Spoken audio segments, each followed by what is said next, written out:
Durante las últimas sesiones en el Parlamento, ya sean debates o interpelaciones, hemos visto dichos fuera de lugar, gritos y hasta algún intento de agresión física.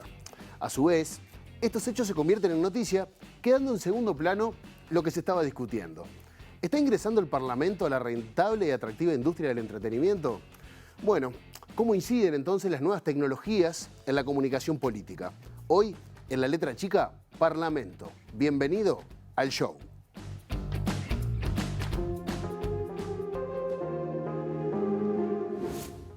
En nuestra sociedad del espectáculo es más importante aparecer que ser. La espectacularización es una estrategia discursiva en donde se propone una realidad para ser vista, pero no para ser reflexionada. Una realidad para producir asombro, pero no para producir posiciones proactivas frente a lo que nos están mostrando.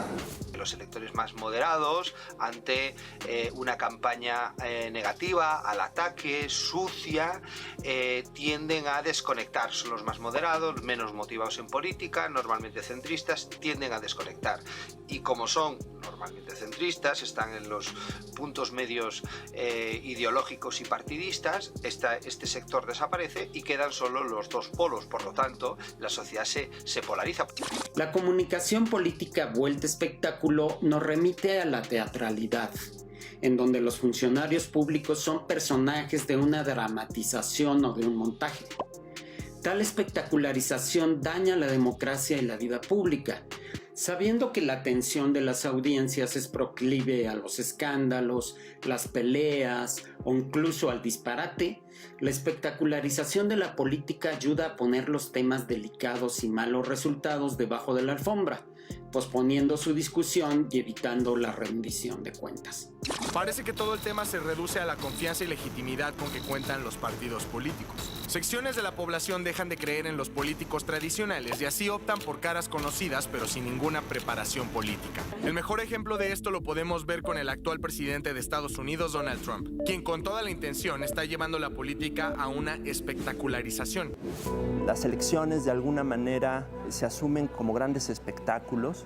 Quizás el más grande espectáculo de cada 6 años nos toma como espectadores, queramos o no participar de él.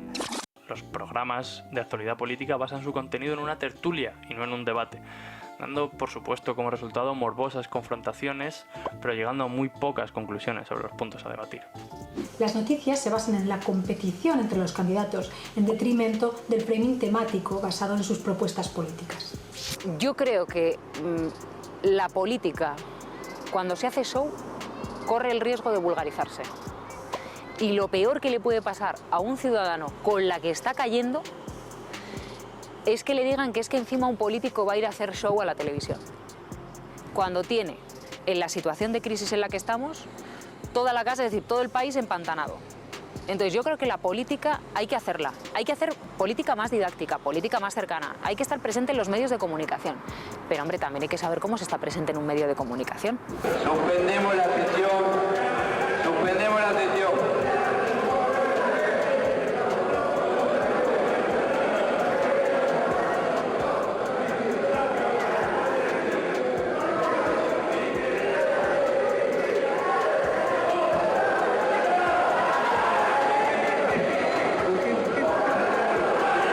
No se puede ser tan cara dura, señor presidente. Sí. Si quiere decirme las cosas, pida la palabra usted. Pida la palabra. Pida la palabra, que no me va a correr gritando. No me va a correr gritando. Senador Lacalle. Pida la palabra. Senador Lacalle.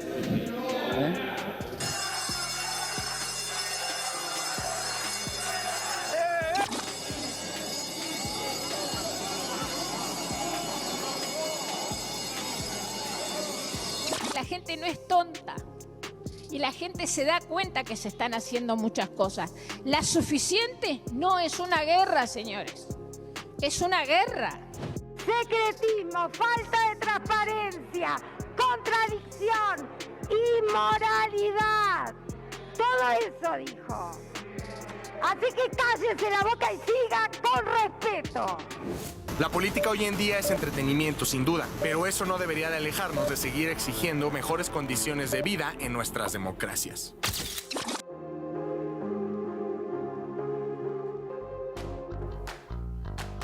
Buenas noches, bienvenidas a una nueva emisión de La Letra Chica. La última parte del tape me dejó un poco asombrado, no me acordaba de tantas juntas, pero bueno, en la interpelación sobre la concesión del puerto de Catón Nací pudimos ver varias intervenciones centradas, desarrollando argumentos, pero también vimos de las otras que fueron lamentablemente las que quedaron impregnadas en los medios y en los titulares. Para analizar lo que sucede en el Parlamento en este sentido, recibimos en este primer bloque al politólogo y compañero Daniel Chaschetti. ¿Cómo andas, Daniel? Muy bien, muy contento de estar aquí. Te pregunté en una porque no me acordaba, fueron tantas que pasaron que no me acordaba cuáles fueron de estas en el Parlamento, que han pasado muchas, pero Daniel, muchas veces terminamos conociendo a los legisladores o legisladoras por sus dichos en la Cámara y no a la hora de elegirlos, como se supone realmente debería ser. Muchos son el primero o el segundo suplente. ¿Por qué sucede esto? ¿Por qué hay características de nuestro sistema que fomenten este tipo de apariciones? Sí, mira, la filosofía de nuestro sistema electoral es la siguiente. Los electores cuando van a votar no eligen representantes directos como pasa, por ejemplo, en Estados Unidos, en el Reino Unido, donde cada ciudadano vive en un distrito y ahí hay un representante. No, acá elegimos equipos, partidos políticos y dentro de los partidos equipos, listas de nombres, encabezadas por un líder que lo conocemos mucho y lo podemos jugar. O sea, el que estamos votando es a ese en realidad. Y sí, es como una franquicia, ¿no? Es decir, los que van atrás llevan el nombre, ¿no? Entonces, muy pocos representantes, senadores, diputados pueden decir que ellos son los dueños de sus votos, ¿no? Yo diría que los votos son de los partidos y adentro de los partidos de ciertos sectores políticos, de sus líderes. La gente individualiza muy bien a la cabeza de lista, ¿no? A Lacalle Pou, Larrañaga, Bordaberry, Talvi, y dentro del frente, bueno, a Andrade, Carolina Cose, Mario Vergara, etcétera, ¿no? Mujica, Astori, ¿no? Entonces, lógicamente, cuando se vota un equipo, bueno, atrás de ese gran líder aparece un número bastante grande de legisladores, de acuerdo nuestro sistema es proporcional, ¿no? Entonces, de acuerdo al tamaño de la votación es que entran diputados, senadores, y lo que ocurre es que, bueno, una vez que pasa la elección tenemos una nómina, pero luego cuando llega la hora de gobernar, por ejemplo, el presidente electo recurre muchas veces a los senadores y diputados para formar el gabinete, ¿no? Entonces vos tenés... Ahí se desarma todo de vuelta. Se desarma, sobre todo el partido de gobierno queda desarmado, ¿no? Entonces vos tenés que, el partido de gobierno tuvo que echar mano a Álvaro Delgado, a Luis Alberto Heber, a Javier García, eran líderes, eran personas muy importantes, además el propio presidente, que también era senador. Bueno, todo eso se le arranca al Parlamento y pasa al Poder Ejecutivo. Entonces, ¿quiénes entran? Entran los suplentes. Entonces, por ejemplo, Javier García, su suplente, Sergio Abreu. Sergio Abreu, una persona, fue canciller, súper conocido, bien evaluado, pero al poco tiempo renuncia. ¿Por qué? Bueno, porque va a asumir un importante cargo en la LADI. Y bueno, y ahí entra su suplente, Sebastián da Silva. Y Sebastián da Silva, bueno, ¿de dónde salió Sebastián da Silva? Bueno, es parte del equipo de Javier García. Lo que pasa es que a veces tenemos problemas cognitivos para asociar a los legisladores con los líderes, ¿no? Entonces yo diría que, bueno, en última instancia, todo lo que hace un senador, un diputado suplente que entró porque hubo movimientos, desplazamientos, es responsabilidad del líder, ¿no? Le pasó ahora a Raúl Valle. Bueno, Raúl Valle era el segundo suplente. Él ingresó en el 2020 porque cuando la pandemia estaba peor y los mayores de 60 años tenían que guardar reposo o estar en sus domicilios, él entró al Senado. pero era impensado que él pudiese terminar ejerciendo la titularidad de la banca, ¿no? Bueno, perdón, uno de los casos más emblemáticos de todo esto quizás fue Mario Saralegui. Bueno, Mario Saralegui sí, es el tercer suplente de la diputada de Artigas, Valentina Dos Santos. Y bueno, fíjate que Artigas está muy lejos, entonces tener suplentes a disposición a veces no es tan simple. Normalmente lo que hacen los diputados es tener a su suplente trabajando en su staff. Entonces, si hay algún inconveniente, el suplente puede entrar. El régimen de suplentes que tenemos en Uruguay es muy flexible. Yo creo que es muy bueno porque permite que la Cámara funcione, que siempre haya quórum. Permite a los diputados y senadores hacer opciones. Por ejemplo, si hay algún problema en su departamento o hay una reunión importante y justo a esa hora sesiona la Cámara, no tiene necesidad de faltar. Cuando tú mirás las faltas, no son muchas, ¿no? Digamos que los que tienen más faltas fueron el 95% de las sesiones. Eso lo estamos controlando mes a mes. Entonces yo te diría que en realidad lo que tenemos es que es un Parlamento que tiene 130 miembros, pero que si le sumás los suplentes, eso se va como a 300, 350, ¿no? Lo otro es que, bueno, en el tape lo que se veía son pequeñas escenas, ¿no?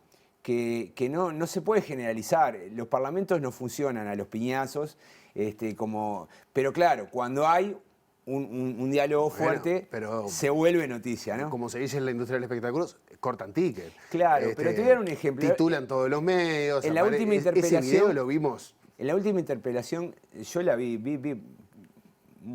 casi la mitad más o menos ¿viste? Y hubo muy buenas intervenciones, ¿no? La de Mario Vergara, la de Alejandro Sánchez, la de Jorge Gandini, serias, ¿no? Con posiciones distintas, pero te das cuenta que había un diálogo. Sin embargo, bueno, ¿con qué nos quedamos? Bueno, con el exabrupto de Beatriz Argimón, que además no es Beatriz Argimón, yo nunca la había visto así. Ella normalmente no se comporta de esa manera, ¿no?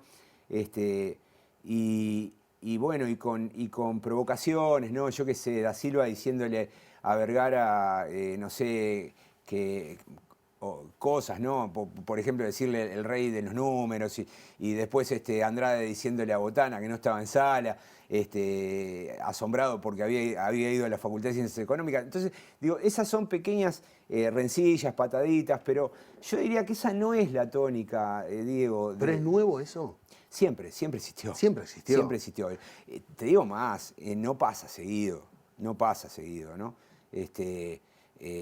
Yo te diría que si vos me pedís que te rememore situaciones de agresión en el Parlamento, sí, cada tanto hay una, ¿viste? Yo qué sé, la primera que yo vi que quedé asombrado fue en el encontronazo entre Germán Araujo y Manuel Flores Silva, ¿no? Lo llamó Cusquito, Cusquito del poder, ¿no? Y le tiró con una taza, un pocillo de café, ¿no? Y después, yo qué sé, Machiñena con Trobo, ¿no? Pasando por la de la calle Pou con el diputado suplente del MPP que se llamaba Naya, no me acuerdo el nombre de pila. Pero es cierto que cada tanto hay esto, pero yo diría que no es lo común, y que en realidad el Parlamento, viste, como que no funciona tan mal. Lamentablemente los medios, para mi gusto, lo cubren mal. Están muy al alpiste, muy ahí para encontrar estas rencillas, y nos muestran un escenario, no muestran el escenario real, ¿no? de las discusiones. Y también tiene culpa el Parlamento, ¿no? Porque el Parlamento, cuando vos revisás, el Parlamento tiene un departamento que se dedica a producir noticias y son muy pobres, ¿no? Los comunicados que hace, a duras penas uno logra entender qué cosas se trataron, ¿no? Entonces me parece que hay un problema de comunicación, ¿no? Bien, pero hablando de comunicación, es seductor esto de aparecer en los titulares de los diarios, tener visibilidad pública. En España, por ejemplo, es muy común ver intervenciones que personalizan el debate y se meten en la vida privada de los políticos, de legisladores. Se dice, por ejemplo, en España que algunos ya declaran pensando en cómo usar esa declaración en las redes sociales. ¿Pasa esto también acá? ¿Se puede usar las intervenciones en el Parlamento como forma de ganar visibilidad pública? Y en caso de ser así, ¿qué beneficio puede tener el ganar visibilidad pública de esa manera? Bueno, sí, sin duda. Cuando vos mirás el trabajo de los diputados y senadores, en sus equipos hay gente que corta los pedacitos de intervenciones, las divulga en redes. Uno normalmente puede ver la intervención de tal o cual diputado entrando simplemente a su cuenta, ¿no? Eso es nuevo, ¿no? En la legislatura pasada no ocurría con tanta frecuencia. Puede haber estrategias de algunos legisladores que intenten levantar la cabeza. Yo siempre digo, lo más fácil es pasar desapercibido, son 99.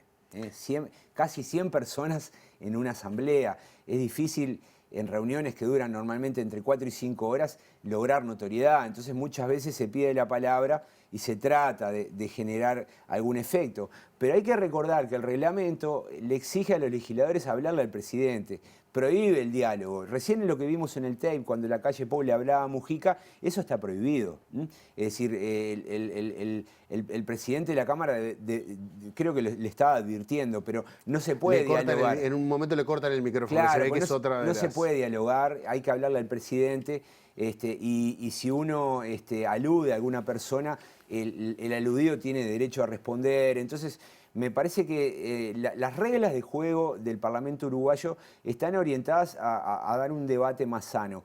En otros parlamentos es distinto. Yo te diría, por ejemplo, a ver, hay otros parlamentos que, por ejemplo, los legisladores no pueden hablar desde su asiento. Tienen que pasar adelante. Tienen que caminar y pasar adelante. Eso ya es una barrera, porque es muy fácil hablar con el micrófono acá y en un sillón muy cómodo. Uno pide la palabra, pero levantarse adelante hay que ir con algo escrito. No es tan fácil improvisar. Hay otros parlamentos como el español que les obligan a pararse. Fíjate que los videos siempre están de pie. Entonces hay veces que hay reglas para elevar el costo de la intervención poco preparada o salida de tono, ¿no? Eso depende de los reglamentos de cada parlamento, te diría. Ahora, estamos hablando de políticos que de alguna manera con declaraciones en el Parlamento, fuera de lugar, aspiran a tener notoriedad pública. Usar una palabra en el tape arranque que era vulgarizar la política. Sí. ¿Eso de alguna manera, o sea, realmente funciona el hecho de ganar notoriedad? ¿Funciona a la hora, supongo yo, que de conseguir votos o no sé cuál será la intención, pero funciona esas intervenciones totalmente fuera de lugar de forma positiva? No funciona, yo creo. Yo creo que no funciona. Muchas veces las intervenciones más radicales y más agresivas tienen que ver con estrategias más colectivas, ¿no? Es decir, cuando se hace una sesión hay una orden del día y se estima más o menos qué duración va a tener eso. Sabemos que hay temas en los cuales hay acuerdo, consenso previo generado en las comisiones y se va a votar por unanimidad, pero hay temas en los cuales hay diferencias y ahí se va a discutir. Y bueno, el orden de la discusión se da porque cada partido tiene algo así como unas espadas que pone a jugar, ¿no? Es decir, si se está hablando de tal tema, bueno, hay un diputado que está en esa comisión y va a salir a hablar. Entonces, bueno, yo diría que en realidad es bastante previsible ver cuánto va a durar un debate, quiénes van a discutir, quiénes van a ser los que asuman y probablemente haya roles, ¿no? Así como, viste, cuando se habla del policía bueno y del policía malo. Bueno, a vos hoy te toca ir adelante y quemarte claro, la ropa. Y pegar en tal punto les va a doler, y bueno, y otras intervenciones más moderadas. También hay estrategias personales, ¿viste? Por ejemplo, yo creo que hay algunos legisladores que tratan de lograr visibilidad, no para que lo vea el público, sino para que lo vea su líder, porque el líder es el que organiza la lista y los coloca en los lugares, es el que ordena y selecciona los candidatos. Y muchas veces puede haber estrategias no tanto para impresionar a los votantes, sino para impresionar al dueño de los votos, que es el líder, ¿no? Entonces hay de todo, ¿no? Hay de todo. A mí me preocupa igual algunos roles que se han ido asumiendo. Particularmente me preocupa mucho Graciela Bianchi, que tiene un rol que rompe un poco con la tradición si bien ella se lleva bien con mucha gente de la oposición, no es que sea todo guerra, pero hay como una suerte de teatralización. Yo creo que ella podría hacer una labor un poco más medida, ¿no? Hay veces que la idea de provocar no ayuda muchas veces y genera provocaciones del otro lado, ¿no? Entonces a mí no me gusta mucho eso, pero bueno, son como novedades. Hay que ver si dentro de su partido eso se le acepta, se le tolera, se le premia, o si al revés, se le sugieren otras cosas. No estoy en condiciones de responder, pero son cosas que veo y que me parecen nuevas, distintas, ¿no? La última vez en algo estuvimos hablando recién, pero los debates duran horas y después nosotros nos quedamos con... que se pueden ver, los debates se pueden ver en vivo incluso, ¿no? Duran horas, después nosotros nos quedamos, hacemos eco de un fragmento de 30 segundos, que por lo general o lo vemos en las redes o lo difunde un informativo de televisión. ¿Cuál puede ser la causa de esto? ¿Por qué no miramos el debate y por qué nos quedamos con eso nada más? Yo hace años que estudio esto y traté de entender por qué es así, ¿no? Entonces, las reglas que tenemos ahora, básicamente, dentro del Parlamento, tienen casi un siglo. En 1929, el Parlamento discutió este tema y, por ejemplo, Luis Valle, que era diputado, planteaba ir al modelo inglés. ¿Cuál es el modelo inglés? Habla uno por partido. Pero no fue aceptado. ¿Por qué no fue aceptado? Bueno, porque los partidos tienen fracciones, tienen grupos adentro, todos quieren poder hablar, ¿no? Y en ese momento algunos dijeron, bueno, vamos a darle la posibilidad que hable uno por grupo. El tema es que si le daban la posibilidad de hablar uno por grupo, estaba generando un incentivo para que los grupos se dividan, para poder hablar. Al final primó la idea de que todos tienen derecho a hablar. Entonces, cuando se va a un debate en la Cámara de Diputados, se le da 15 minutos a cada diputado. Y cuando se va a un debate a la Cámara de Senadores, se le da media hora a cada senador. Entonces, cuando entran las decisiones importantes, presupuesto, LUC, interpelaciones, no queda otra que esperar sesiones de 10, 12 horas. No queda otra. Una forma de hacerlas más cortas podría ser reducir, que en lugar de que los senadores no hablen 30 minutos, que hablen como máximo 20, y que los diputados no hablen 15, que hablen como máximo 10. Yo creo que ahí estaríamos reduciendo un poco, pero tampoco tenemos que tener miedo de que hablen, porque en realidad cada legislador es representante de una sensibilidad de la población. Entonces ahí discutir, debatir, parlamentar es parte de la función del Parlamento. O sea, yo estoy en contra de esa mirada industrial, ¿no? La idea de hacerlo que más tipo oficina. El Parlamento es para producir leyes y las tiene que pasar a lo más rápido que pueda. No, el Parlamento produce leyes, pero también representa, también vincula al sistema político con la sociedad. También fiscaliza y controla al gobierno. O sea, el Parlamento tiene múltiples funciones. Entonces, una de ellas es debatir, es discutir. Y ¿sabes una cosa? Cuando pasan los años y vos ves, bueno, ¿cómo llegamos a esto? ¿No? Porque hay una cruz en 18 de Julio Boulevard, podés ir a las sesiones y leerlo. Y vas a ver que son súper interesantes, porque ahí vas a ver las cosas que se discutieron, los argumentos. Eso queda para la historia, ¿no? Entonces es necesario que una sociedad, una democracia, en algún lugar plasme esos debates. Y el lugar es el Parlamento. También habría que leerlos cada tanto, porque por lo general nos estamos quedando con los 10 segundos del TikTok que subió la cuenta. Bueno, viste, es como que el mundo va hacia eso y en cierto modo, así como, viste, al fast food, a las comidas rápidas le salió el slow food. Yo creo que en política tendríamos que generar un movimiento de tipo slow food, ¿no? Tratar de entender de que las cosas rápidas y a toda velocidad y las imágenes no resuelven problemas tan profundos y yo diría sustantivos como los que nos genera la democracia, ¿no? Para eso necesitamos tiempo y por eso yo estoy un poco en contra de eso de quejarnos, de que sean tan largas y en todo caso trabajar sobre los reglamentos para cortarlas un poco más, pero no irnos a extremos, ¿no? Esto de que hable uno solo por partido, porque eso no, lo único que haría sería favorecer a las mayorías adentro de cada partido y eso es lo peor que podríamos hacer. Daniel, muchísimas gracias. Un gusto. Para seguir reflexionando sobre este tema, en el segundo bloque nos vamos a meter, pero desde la sociología. Para eso nos vamos a ir hasta Buenos Aires y vamos a charlar con Bárbara Ester. Ya venimos.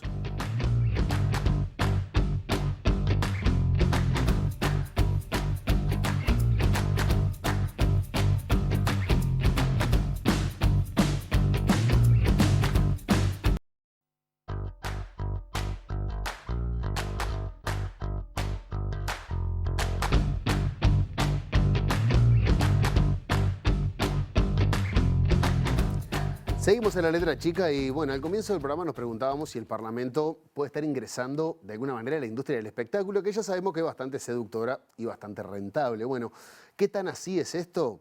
Para intentar responder esa pregunta, recibimos de Argentina a la socióloga y docente de la Universidad de Buenos Aires, Bárbara Ester. Bárbara, buenas noches. Gracias por acompañarnos. Buenas noches. Gracias a ustedes. Un placer. Bárbara, de arranque, ¿se puede decir que lo mediático de alguna manera se está dando, en lo mediático, se está dando un cambio en la política? ¿Se está ingresando en una lógica de alguna manera del entretenimiento?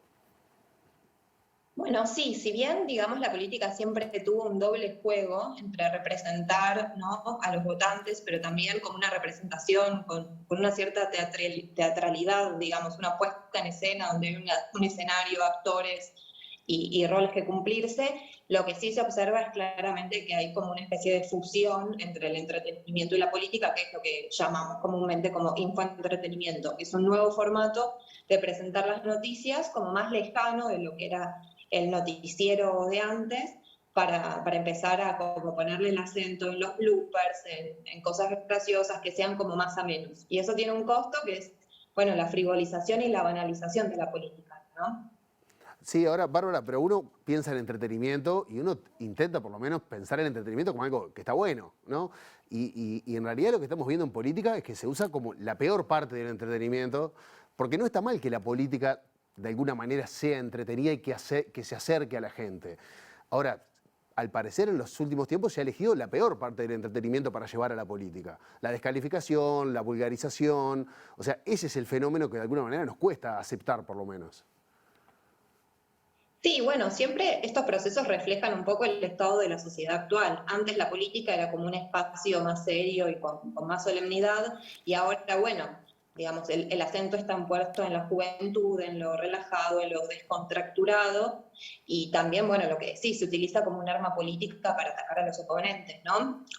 Digamos, siempre hubo una especie de que ciertos personajes de la política podían ser utilizados como, bueno, qué se puso, qué se vistió, qué usó la primera dama y demás, pero ahora digamos que el acento está puesto en herir al adversario y poder mellar la moralidad, desideologizar, generar un sentimiento antipolítica, y digamos que este es el mal uso de la fusión entre entretenimiento y política.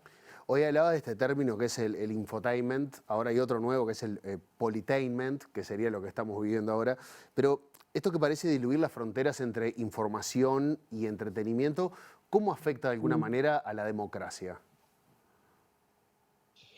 Bueno, hay varios aspectos. Por un lado, se produce con la justicia un caso muy particular, que es que los medios tienen una sentencia antes que la propia justicia, porque se instalan determinadas imágenes que producen un sentimiento, que esto está exaltado por sobre la racionalidad de los personajes, que es digamos, una sentencia que se da por fuera de las instituciones y que se hace desde los medios. Entonces, a partir de ahí, quien controla los medios tiene una mayor injerencia en términos políticos. Otro también es que la notoriedad puede ser usada como plataforma política. Eso lo vimos mucho, bueno, el presidente Trump, que salió en reality, y también, bueno, en puestos medios, por ahí no en el sistema uruguayo, comparte lo que decía mi colega anteriormente, pero en otros sistemas de listas abiertas, donde uno puede marcar el candidato, en muchos casos se utiliza esto de buscar personas que sean famosas porque, no sé, son actrices, son deportistas, tienen notoriedad en algún aspecto, como para atraer, digamos, llevar por arrastre mayores votos a determinado partido. Esto en instituciones como más débiles y con un sistema de partidos menos sólidos es muy común. Ahora, me estás diciendo que de alguna manera este tipo esta forma de hacer política le allana el camino o es más seductora para los, como se les llaman, los outsiders, ¿no? La gente que está por fuera de la política. Bueno, en Argentina se dio el caso de Mauricio Macri, estamos hablando de Donald Trump. En Uruguay hubo algunos intentos, incluso hoy en el Senado hay algunos outsiders también, no ha llegado a la presidencia, pero eso de alguna manera nos desgasta y también enoja un poco porque nos subestima. O sea, estamos votando a alguien porque es famoso. De alguna manera también habla un poco mal de nosotros, de los ciudadanos. Bueno, sí, esa es un poco la lógica más moderna. Entiendo lo que decís, Pero bueno, la verdad que no es el único caso, también en muchos casos se utiliza para erosionar la moralidad de un candidato. Lo hemos visto, a ver, se me ocurre el escándalo sexual de Clinton, el caso del supuesto hijo de Evo Morales, el caso de Lugo. Hay muchas formas de utilizarlo esto como un arma política. Entiendo lo que decís de los outsiders, pero me parece que en el caso de los outsiders depende más del sistema de partidos de cada país. Es difícil que, digamos, Macri puede ser un outsider entre comillas, pero tuvo una gestión previa en Ciudad de Buenos Aires donde se dio a conocer, no es un outsider 100% puro, y podemos observar en casos como en Perú, donde nace un outsider, digamos, sin ninguna notoriedad, de 0 a 100, de ser un maestro rural a llegar. O sea, digamos, no es lineal, en cada país se va a dar según su historia y según cada proceso. Normalmente los outsiders sí lo que reflejan es como un hastío para con la clase política, es una especie de voto castigo. No siempre esto es, podríamos plantear el mismo fenómeno en todos los casos. Pero sí es verdad que hoy por hoy tener los medios de comunicación y tener notoriedad por algún otro hecho que no necesariamente sea la militancia, la trayectoria y la experiencia, puede ser utilizado como trampolín político. Bárbara, recién hablabas un poco de esta cosa que también, esta frontera que se estaba diluyendo un poco entre lo público, la vida pública y la vida privada de los políticos, con ejemplos, bueno, que han hecho hasta de alguna manera caer presidentes, o hacer quedar truncas algunas candidaturas. Pero, bueno, ¿qué consecuencias puede tener esto también para la democracia? El hecho de que, bueno, se intente desprestigiar la actuación de un político en base a cosas que salen de forma en su vida privada. Bueno, yo creo que tendríamos que pensar, incluir a los medios de comunicación como parte del sistema político, porque, digamos, tienen un peso tan importante como el Poder Legislativo, el Poder Judicial y el Poder Ejecutivo. O sea, en lugares donde hay concentración mediática, quien tiene los acuerdos con los medios de comunicación y puede controlar esta artillería pesada, tiene un efecto político. Esto se ha visto en la erosión de muchas candidaturas y muchos presidentes, y es una de las 3 patas de lo que es el lawfare, ¿no? Digamos, una persecución judicial repetida hasta el cansancio, que tiene efectos sociales y políticos. Lo hemos visto, no sé, con Lula, con Cristina, con Correa, esto no es una novedad. Y, digamos, me parece que es un actor clave para esta guerra jurídico-mediática que estamos viendo en los últimos años. Ahora, a modo de síntesis, si nuestra fuente de información, como para casi todos, son exclusivamente los medios, y muchos están inmersos dentro de esta dinámica de información y entretenimiento y, bueno, y desgaste de las figuras públicas, ¿qué consecuencias puede tener todo esto en la participación democrática? En este, como decías hoy, fomentar un poco el descreimiento de la clase política, erosionar las instituciones. ¿Cuáles pueden ser las consecuencias de acá en adelante? Bueno, si bien no se observa como una baja de la participación, o sea, la gente sigue yendo a votar, pero lo que tiene es como una distancia por esto, porque considera a todos los políticos iguales y a la política como un acto banal, donde sabe que no puede tener estas expectativas morales altas para con su candidato.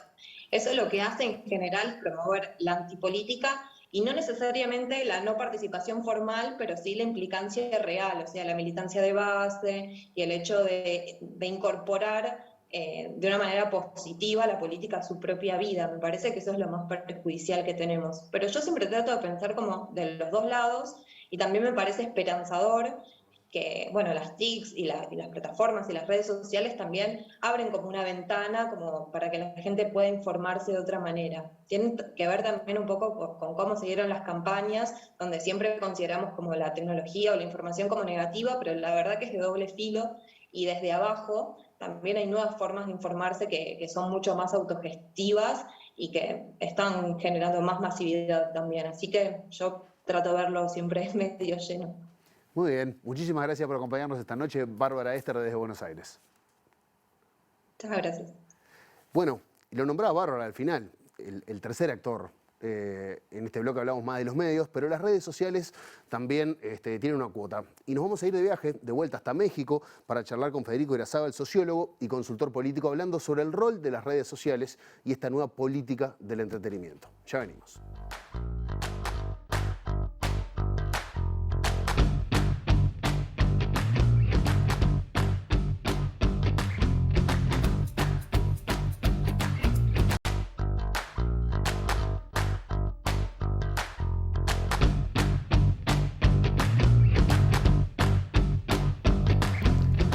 Último bloque de La Letra Chica y estuvimos hablando de todo, del sistema electoral, de la actividad política y de los medios de comunicación tradicionales.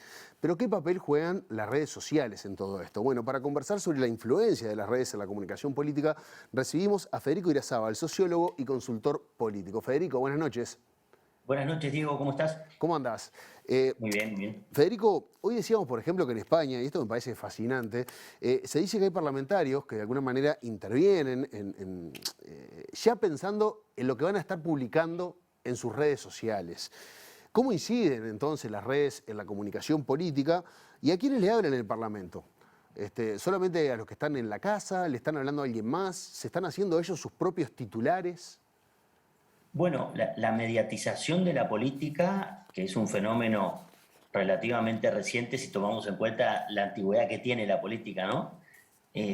Hace que hoy se hayan incorporado las redes sociales como un medio más, ¿no? Antes uno se enteraba de lo que pasaba en el Parlamento porque existía aquella figura del cronista parlamentario, ¿no? Que todos los canales de televisión tenían, los diarios, las radios, que era un periodista apostado en el Parlamento que informaba y que extraía de alguna manera lo más importante y lo más relevante de los debates que allí se daban.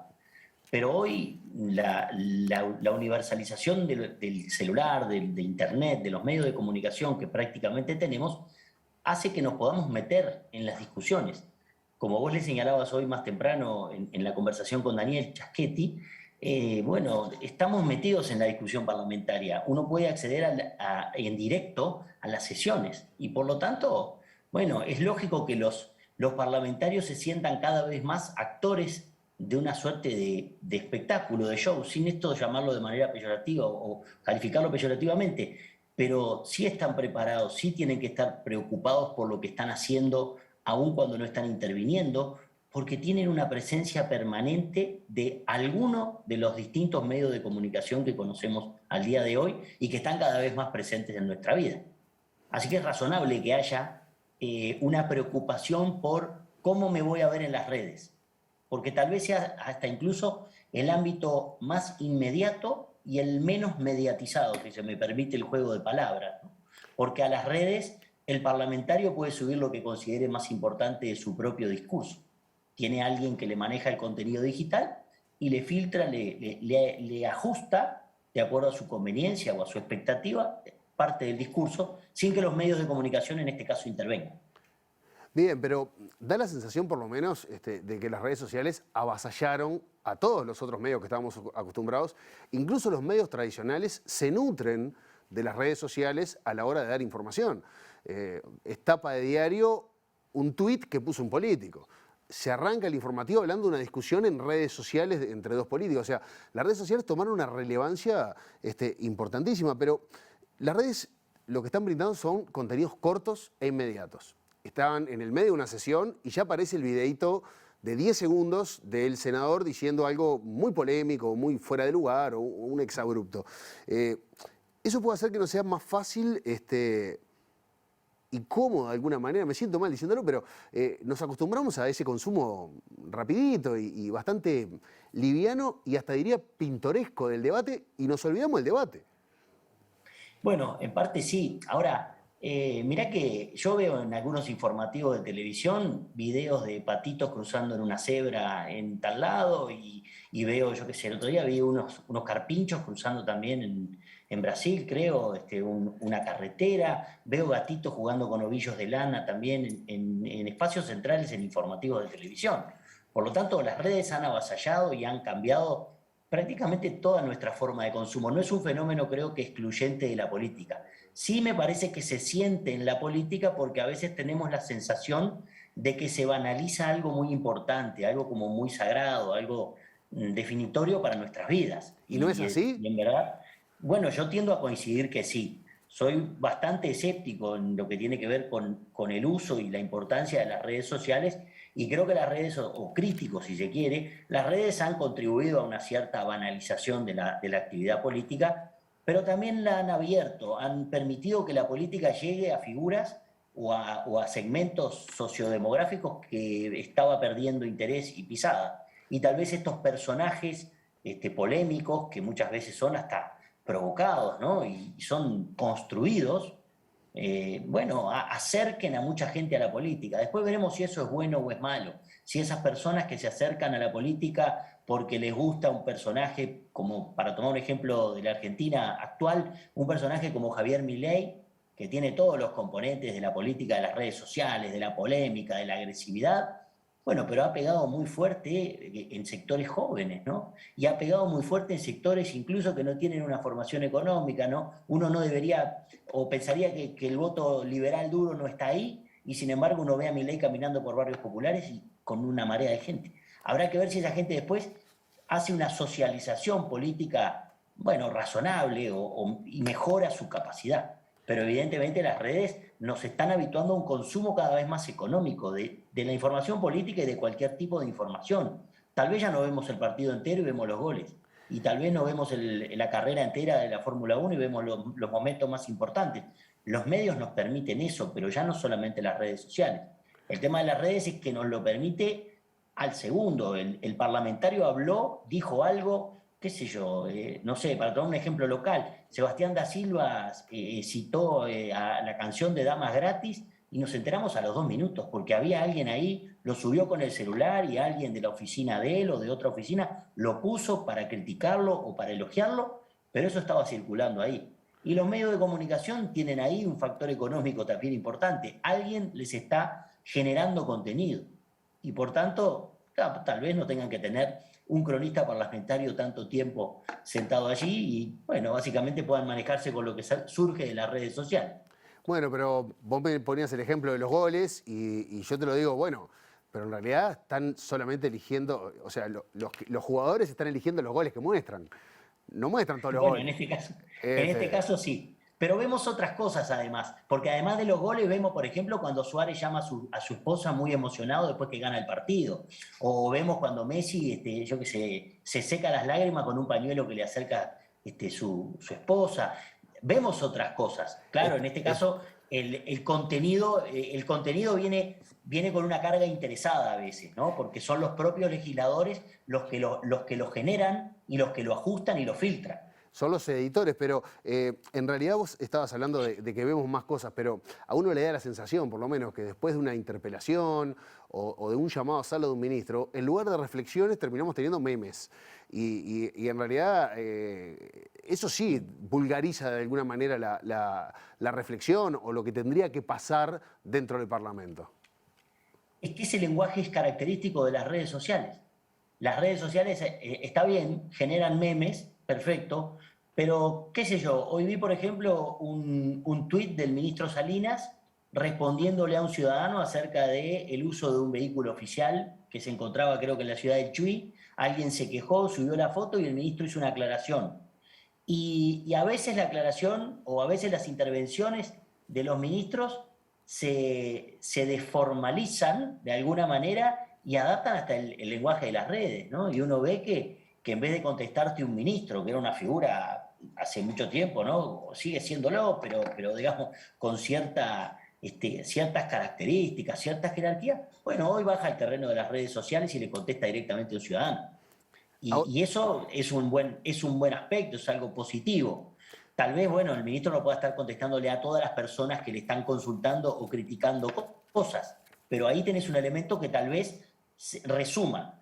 Entiendo que si de una interpelación lo único que quedan son los memes, habrá que ver para quiénes quedan los memes, porque también en las redes sociales se dan fenómenos de que esperamos que las redes sociales o la discusión política en las redes sociales sea para todo el mundo y llegue a segmentos enormes de la sociedad y muchas veces quedamos discutiendo más o menos los mismos de siempre en las redes. Eso es verdad.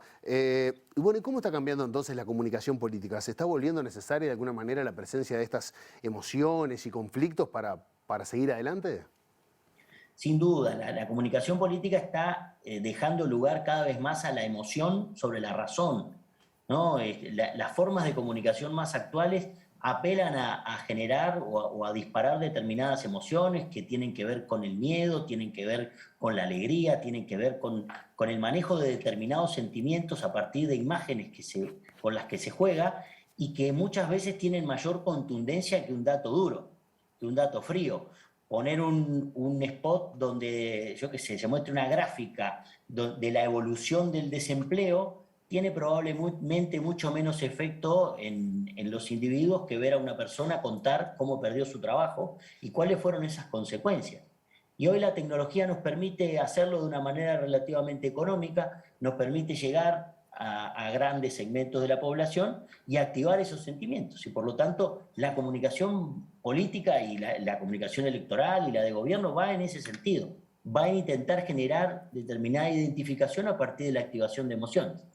Ahora, la última, Federico, me hablabas recién de que los candidatos tienen un equipo que los rodea, los asesores, que de alguna manera diagraman la manera en que ese candidato va a comunicarse. La mayoría de nuestros políticos, digamos que llegaron a la cosa digital con bastante ignorancia. Muchos han pagado y muy caro los errores que han tenido en estos últimos años, otros no, otros lo siguen teniendo y no les importa nada, pero terminan siendo más importantes los asesores que moldean la comunicación que el candidato en sí, porque no parece ser estrictamente del candidato a la comunicación, sino algo bastante más preparado. Yo te diría, Diego, que en Uruguay el nivel de profesionalización es muy escaso. La verdad es que no quisiera hablar como parte interesada en el asunto porque me dedico a eso, pero son muy pocos los políticos que tienen un equipo realmente profesional. Creo que la mayoría de los políticos tienen un equipo que se va profesionalizando sobre la marcha. Muchos arrancan como militantes, se van formando en lo que tiene que ver con redes, algunos estudian comunicación y se van fogueando. Pero esa imagen que nosotros tenemos de las series norteamericanas y las películas donde el candidato tiene un equipo y hay 3 o 4 consultores y hay uno dedicado a las redes sociales, en Uruguay pasa muy poco. Pasa muy poco porque Uruguay es un sistema muy pequeño, donde se maneja muy pocos recursos para invertir, digamos, en este tipo de equipos, y por tanto se apela a ir haciéndose sobre la marcha. Y la verdad es que ojalá haya cada vez mayor profesionalización, porque en muchos casos no veríamos las cosas que vemos, ¿no? Bueno, han costado cargos en el gobierno, ha costado que alguien ponga una foto de Woodstock diciendo que era una marcha de la Federación Rural, o sea, errores gruesos, de verdad.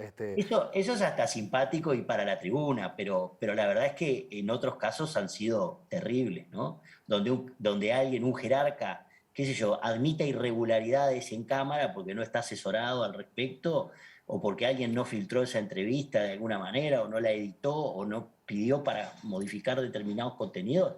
Bueno, eso sí es más grave, ¿no? Federico Irarrázaval, muchísimas gracias por acompañarnos esta noche. Muchas gracias, Diego, por la invitación. Un abrazo. Un placer. Bueno, hasta acá este show de La Letra Chica de hoy, hablando de este vínculo entre el entretenimiento y la política, al cual nos estamos acostumbrando, lamentablemente. Se vienen Relatos, hoy tenemos un programa de estreno y nuestra compañera Ana Laura Pérez se pregunta cómo morimos. Veníamos del cómo nacemos de la semana pasada y bueno, dejando de lado un poco el tabú de la muerte, ella asumió que era un tema que la ponía bastante incómoda, por eso también decidieron abordar este programa. ¿Cómo se transita la muerte? Lo tuvimos muy presente durante la pandemia, cómo la pensamos, cómo cambió de alguna manera en estos últimos tiempos el ritual de la muerte. ¿Hay una manera correcta de hacer el duelo? ¿Qué son los cuidados paliativos? Bueno, de todo eso va a estar el Relatos de hoy, así que están más que invitados a seguir en la pantalla de TV Ciudad. Buenas noches.